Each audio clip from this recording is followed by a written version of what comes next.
Welcome to Books for Life podcast. My name is Niama and my friends call me Nia. If you hear music background, it's just because today is July 4th, 2023 and some people are outside celebrating. I hope you can hear me clearly. So I became a published author in February 2021 after waiting for my teenager's dream to finally come true at age 47. So I was super excited. Welcome to this channel where I read books that are beneficial. I will give you my feedback and I will post all about books and amazing, awesome authors. Welcome to Book Club for Life. So today's episode is all about this book that you can see here on the screen, The Marriage Procedure in Islam, a general outline based upon rulings from the Quran and Sunnah compiled by Muhammad.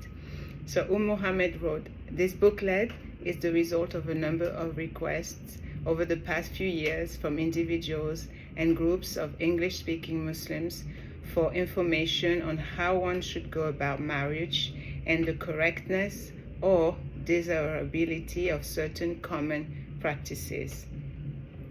So first of all, let me give you a few verses from the Quran that speaks about marriages, that speak about marriage, since I'm a Muslim, and this is all about the marriage procedure in Islam. So first verse in the Quran is chapter 30, verse 21, where Allah, God the Creator, says, "And among his signs is this, that he created for you mates from among yourselves, that you may dwell in tranquility with them, and he has put love and mercy between your hearts.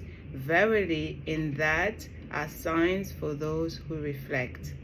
So this verse highlights that marriage is a sign from Allah the Creator, where the two spouses, husband and wife, are created for one another to find tranquility, love, and mercy in their relationship.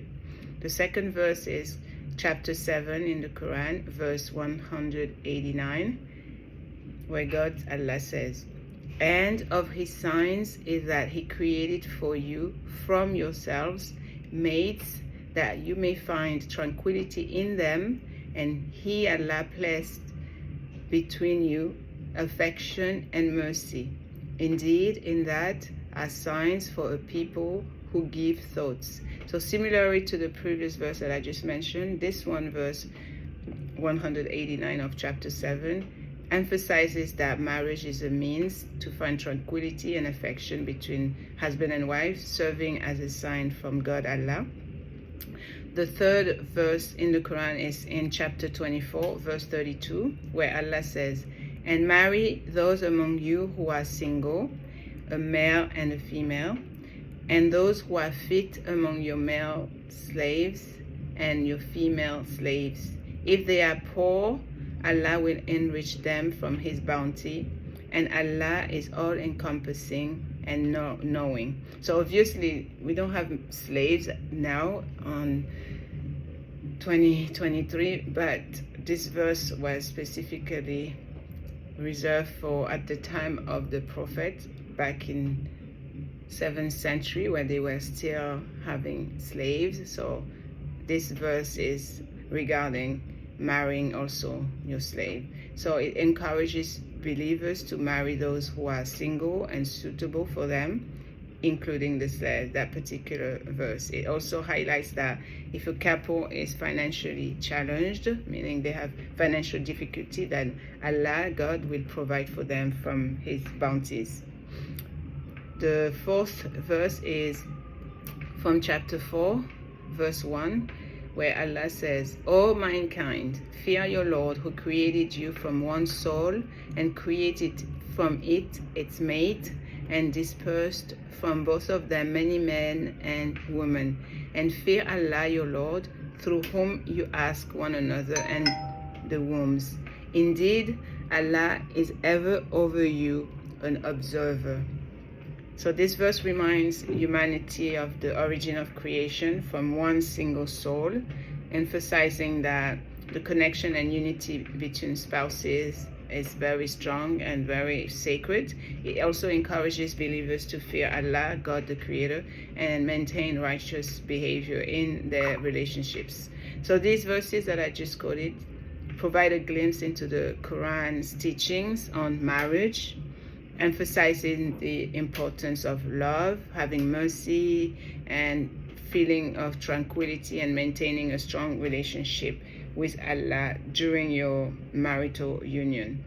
So as a Muslim single mom wanting to get married, see, for example, if you, my viewer, you are Muslim, you're single, and you're looking to get married, so some pieces of advice to consider I'm going to give you. First, seek guidance from knowledgeable individuals. Consult with trusted and knowledgeable Islamic scholars, imams, who can provide you guidance specific to your situation. They will offer advice based on Islamic teachings and help you navigate any potential challenges or any concern that you have. Number two, I would say identify your priorities and your values. Determine what is very important, what is the most important to you in a potential husband and in a future relationship. So consider qualities such as has he have faith? Does he have faith? His character, is he a good person? And also, do you have compatibility? Do you have chemistry and the ability to provide a stable and supportive environment for yourself and for your children or your child if you have one? Number three, be open and be honest. When seeking a potential spouse, be open and very transparent about your status as a single mother. Honesty is always the best policy. I always say that. So honesty is essential to building a strong foundation. When there's no trust, it won't last. So make sure to build a strong foundation of trust and to ensure that both of you understand and accept the responsibilities and dynamics of being married according to Islam. Number four, involve your child or your children in the process.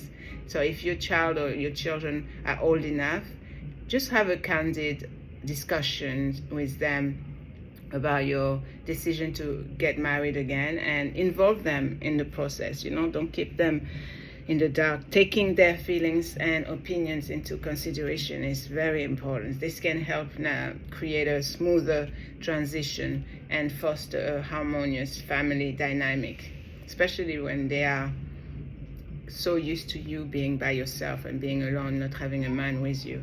And number five, patience and supplication. So understanding that finding the right partner may take time, and it is very crucial to be patient and trust in Allah's plan, of course, as a believer, as a Muslim. Offer your praise and supplications as a dua or istikhara, where you say specific words asking Allah for his guidance. So you seek his guidance and you ask for a good husband who will be a source of blessings and who will be able to support you and your children financially. And remember that a Muslim husband is ordered by Allah to provide for you 100% financially. So number six, I said build a support system, a support network as you navigate the process of getting married as a single woman, a single mother. Build a strong support network of family and friends that you can trust, who can provide emotional support and practical assistance. They can be a source of encouragement and guidance during your journey. And remember that every individual's situation is unique, and it is important to seek individualized advice from trusted scholars, people in the Muslim community who can provide guidance tailored exactly to your circumstances. So let's go to the book now.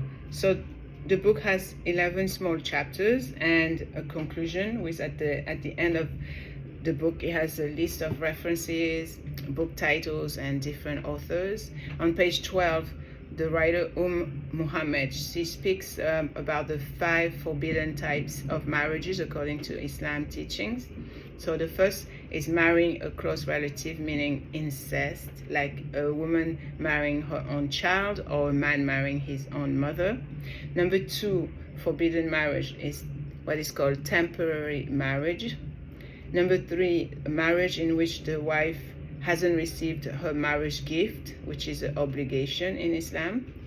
Number 4, the marriage of a Muslim man or a Muslim woman to someone who is committing fornication, someone who is an adulterer or a disbeliever in Allah, in Islam. And the 5th marriage number 5, that is completely haram and forbidden according to Islam, is a marriage of a Muslim woman to a non-Muslim man, regardless of his faith. He can be an agnostic, an atheist, a Christian, a Jew. She's not allowed to marry anyone except a Muslim man.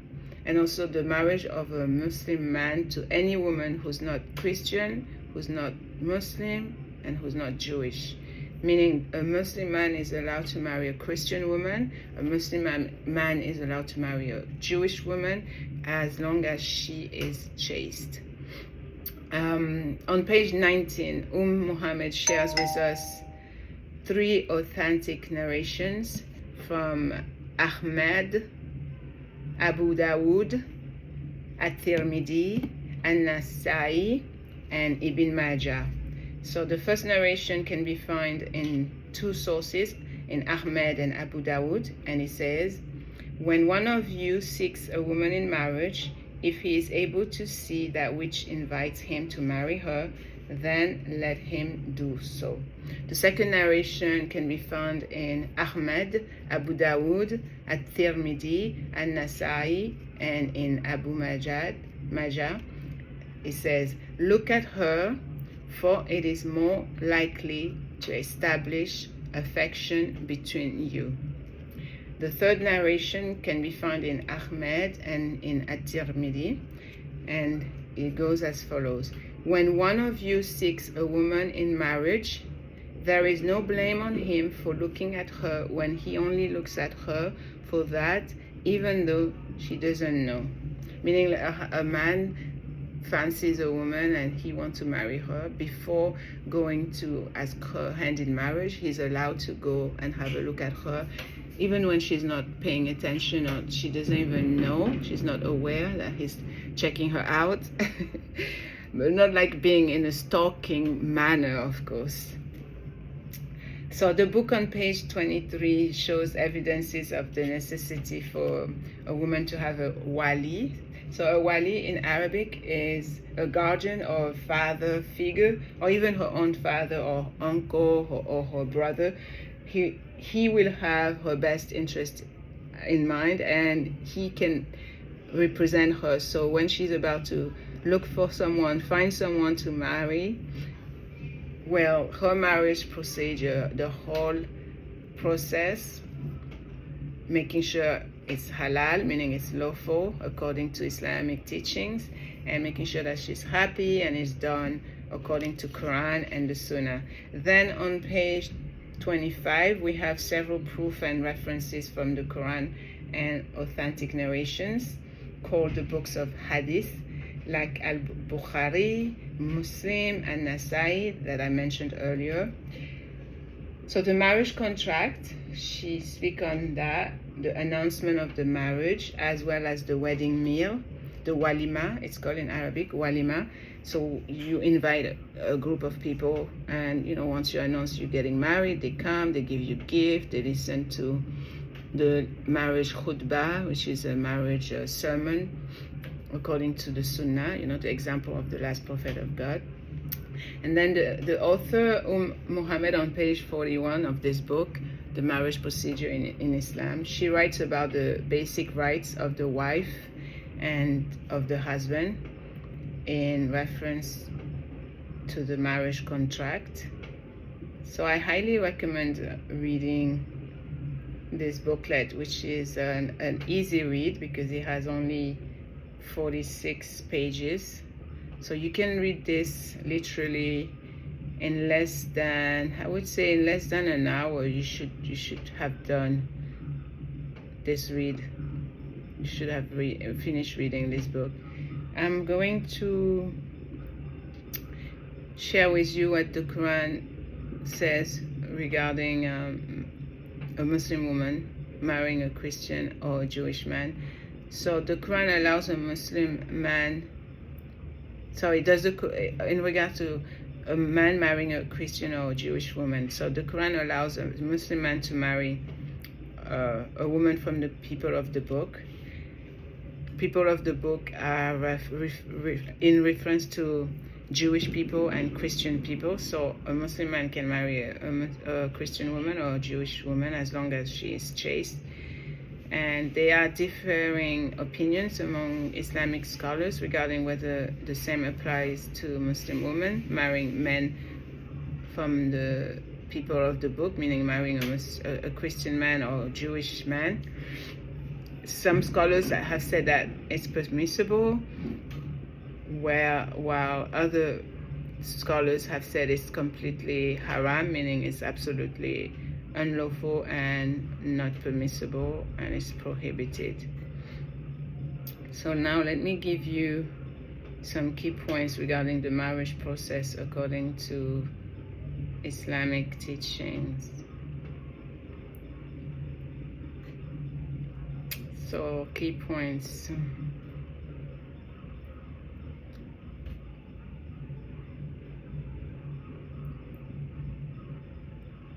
The marriage is encouraged. Islam encourages marriage as a means of establishing a lifelong partnership based on love, companionship, and mutual support.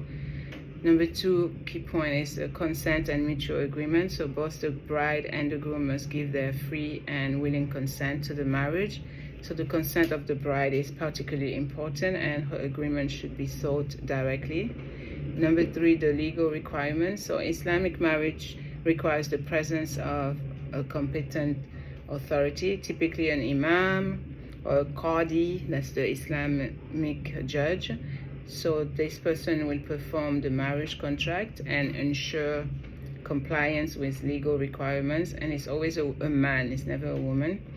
Number 4, the dowry, the mahr, meaning the marriage gift. So the concept of dowry involves the groom giving a gift or dowry to the bride as an expression of his commitment and financial responsibility, meaning that he's going to be able to provide for his new wife financially. So the mahr is agreed upon by the couple and should be an amount that is meaningful and reasonable, meaning that the woman is not asking for something that's so prosperous and that is extravagant where the man cannot even afford it. Number 5, witnesses, very important. The marriage is not valid without that. So the marriage contract must be witnessed by 2 Muslim adults who can testify to the completion of the marriage contract and its terms. Number 6, the marriage feast, the walima. So after the marriage contract is completed, it is recommended to have a walima, which is a marriage feast, celebration of the bride and the groom. So you usually invite your family, your friends, could be total stranger. You invite poor people and they come and they eat and they make a lot of praise, supplication, which is in Arabic dua. Number 7, in terms of this topic that a lot of people don't like talking about, polygamy, which is really polygyny, meaning the husband having more than one wife at one time. So Islam definitely permits polygyny, but it limits, and it's also under certain conditions, but it's not mandatory or encouraged. Even the Quran says marry only one if you only knew, but it's allowed up to 4. So the practice of polygyny requires to be equal towards your spouses, towards your wives. You have to be equal and fair and just. Number 8, the rights and responsibilities. Islamic teachings emphasize the importance of marital rights and responsibilities. So both partners are expected to fulfill their obligations, including showing love, respect, support, as well as providing for the welfare and maintenance of the family. Number 9, guardianship and the wali. So like I said earlier, so in some interpretations, a Muslim woman, she has to have a wali, a male guardian, who acts on her behalf during the marriage process. So, however, of course, her consent and choice are still essential. So number 10, the cultural variation. So it's important to note that practices and cultural traditions surrounding marriage may vary across different Muslim communities and different, regions, countries, cities. So it's encouraged to consult with local religious scholars and authorities for specific guidelines that align with Islamic teachings in a particular context. So these 10 key points that I just shared with you, they provide a general understanding of the marriage process in accordance with Islamic teachings. However, it's important to always further consult with Islamic scholars or trusted sources to gain a comprehensive understanding of the subject. So one more question that you may be asking yourself: is it an obligation to get married? Well, Islam actually highly encourages getting married, but it's not considered an absolute obligation for every single individual. So while marriage is seen as a means to establish a stable and fulfilling family life, Islam recognizes that not everyone may be able to get married or even have the desire or ability to get married. So there are certain situations in which marriage may be considered obligatory, such as when a person has a strong desire for sexual intimacy, because there's no sex outside of marriage according to Islam. So if you know you have sexual desires and urges and you cannot practice fasting and being chaste, then definitely you do need to get married. Or when there is a practical need for companionship and support, such as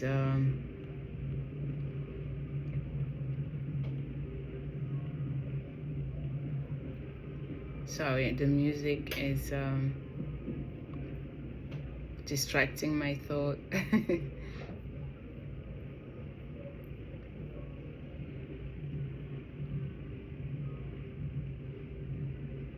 So it depends on the circumstances, but if it's necessary to fulfill important societal roles like raising family, or if you feel lonely, yes, then you have to get married. But they are not universal, and they don't depend on the individual circumstances. They depend on individual circumstances and, of course, personal choice. So it's important to note that Islam places great emphasis on balance and recognizes that marriage is not suitable or feasible for just everyone in all situations. So Islam acknowledges that individuals have varying needs, capabilities, and life circumstances, and encourages individual choices as long as they adhere to Islamic principle and do not contravene, do not go against any fundamental teachings of the religion. So in summary, while marriage is encouraged in Islam and offers numerous benefits, it's not an absolute obligation for every single Muslim. So the decision to marry ultimately depends on the individual's personal circumstances, their desires, and the ability to fulfill the responsibilities associated with marriage. So this is it. We are at the end of the podcast. If you have any questions or you want to leave feedback, do so on the comment sections, and I will have the next Books for Life review tomorrow, July 5th, and it will be all about an amazing book called Limitless by Jim Kwik. So stay tuned, and remember, what doesn't kill you makes you stronger. Stay learning, stay blessed, stay focused, be unbreakable.